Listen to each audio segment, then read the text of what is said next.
Another tip is to put your alarm clock far away from you. iPad or phone away from you far so that you have to go to it. At least going and walking towards it will wake you up a little bit. Tips for waking up for Fajr. First of all, believe in your head how important Fajr is. That it's a fard. If you don't pray it, it's a major sin. It is a pillar of your religion.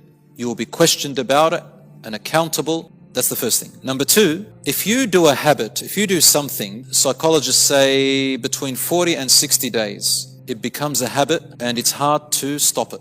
So if you wake up for Fajr, all you have to do is those first few times. And then your brain, your body gets used to it. It's like a timer. And then you find yourself waking up each time. So, step number two, start the first few times and then you'll find yourself getting to a habit. After about 40, 60 days, it's going to be very hard for you to leave it. So number one, you made the decision. Number two, do the actions a few times and you have to bite the bullet. You have to struggle. Number three is as soon as you're up, number three, put your alarm clock. Put your alarm clock on high. Another tip is to put your alarm clock far away from you. iPad or phone away from you far so that you have to go to it. At least going and walking towards it will wake you up a little bit. And try to press snooze if you're going to go back, but you're going to walk back to it inshallah. Another tip is to have somebody in your house, if you live with someone else, to help you as well. So you help them and they help you. Agree that they'll wake you up or you wake them up. The fourth one is a little bit difficult. I don't know, you got to do it with caution. Don't try this at home unless with absolute caution, and that is to ask someone to sprinkle water on your face. But you got to be careful with that. So if you're going to do that, sprinkle water and run. That's another method. The thing is, brothers and sisters, there is also another method. I don't know if it works with a lot of people. It works with me sometimes. And that is to mentally get myself ready to count up to 5. That I have to get up before counting up to 5. And that's to everything I do.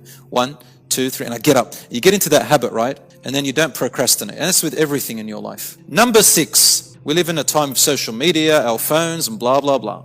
People go to bed early, but they stay on their phones. 1 hour, 2 hours, it's 12 o'clock already. Some people 1 a.m. It's going to be harder for you to wake up. So you got to also plan. Try to go to sleep earlier. So as soon as you do Isha, an ideal time will be about 10:30 if you can. Or at least if you go to sleep 11:30, even 12. Right? My advice to you is this. If you can, stay away from the screen, your phone screen or whatever, for about 2 hours before you go to sleep. Okay?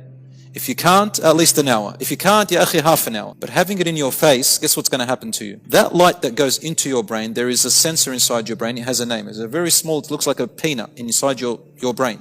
It times you. That's the clock. That's why when you travel overseas, you get jet lagged. It's that tiny peanut thing in your brain. I'm not saying your brain's a peanut. I'm saying there's a peanut in the brain.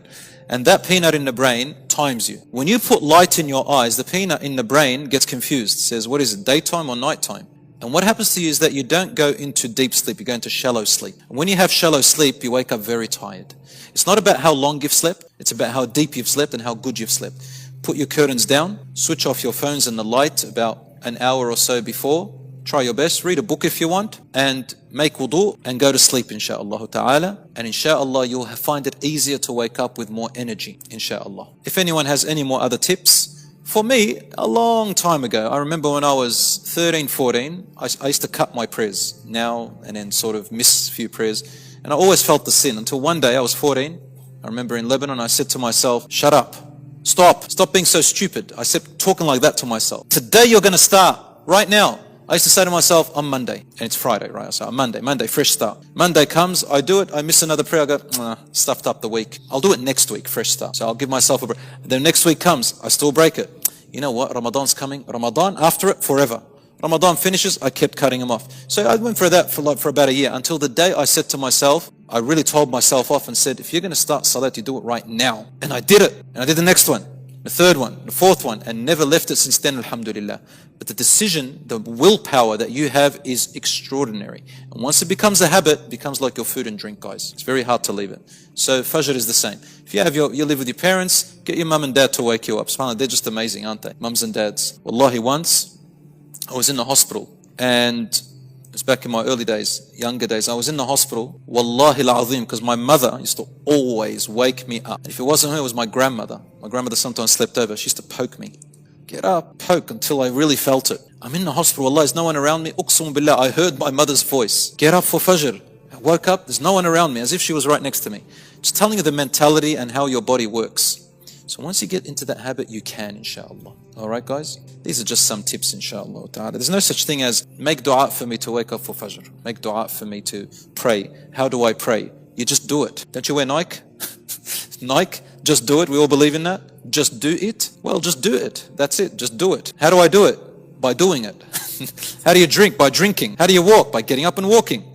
How do you wake up for Fajr? By getting up for Fajr. But I feel tired. Don't worry. 5 seconds, 10 seconds later, you'll get up, princess. But the blanket, it's so warm. Malish, doesn't matter. You're not going to die. Get up, you're going to feel amazing. Don't be a princess. Get up, inshallah. You can. You can. If you say I cannot, it's true. Because you made yourself not. You say you can, you will, inshallah. You're going to wake up Fajr tonight, this morning, inshallah. For those of you who don't, say yes and you will, inshallah. Before you go to sleep, make dua. Say, Ya Rabb, assist me in waking up for Fajr and give me the energy. And you will, inshallah. You will. Try it. Just try that small tip. Ya Rabb, help me in getting up for Fajr and I will do my best. Go to sleep and inshallah, you're already 50% of the way there. May Allah subhanahu wa ta'ala bless you all, grant you forgiveness and myself and have mercy upon us and make the salat beloved to our hearts. Ameen.